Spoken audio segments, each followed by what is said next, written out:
So what is up guys, it's me again, Joyride. May pipikapin tayong Grab Express for today. Dito lang sa Taipan Place sa mga Ortigas Center, Metro Manila.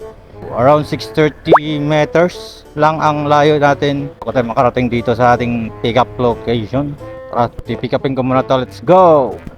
So dito na tayo sa pick-up location sa Taipan Place. Sumasagot. Hello sir. Sir, Grab sir. Sir Miguel po. Oo. Okay, sige sir. So ayan, na-pick up natin.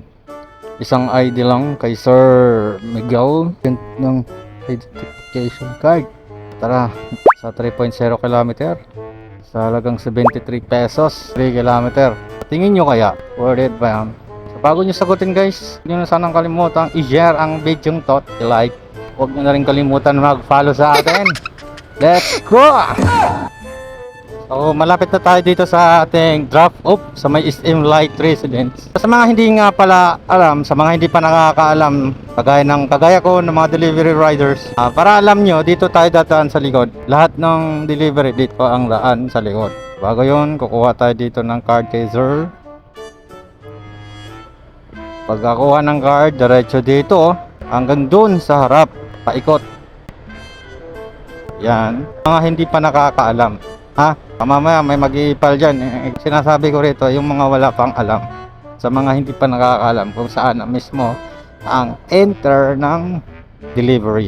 So dito tayo, yung ibinigay doon sa kabila, ibigay mo rito. Yan, ganyan, tapos diretso dito tayo sa mismong area ng delivery at pickup. Meron ditong designated area para sa mga riders. Ayan, dito. Tawagan natin si customer natin. Yun lang, hindi sumasagot si customer. Text na lang natin.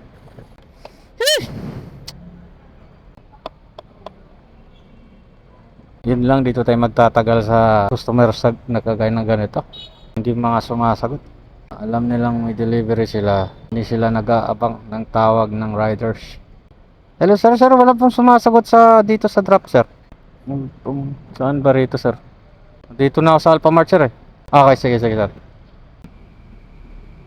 Hello Joyce, mapabigay na lang daw po sa kanya yung ID. Thank you po. So, andyan lang pala. Hindi na pa sinabi. Kung kayo na ang binigay na number, dapat kanina ko pa binigay. Nagre-reklamo pa tuloy ako. So ayun lang guys, okay na tayo. Nakuha na yung delivery natin. So yun lang, maraming salamat. Thank you. Bye bye.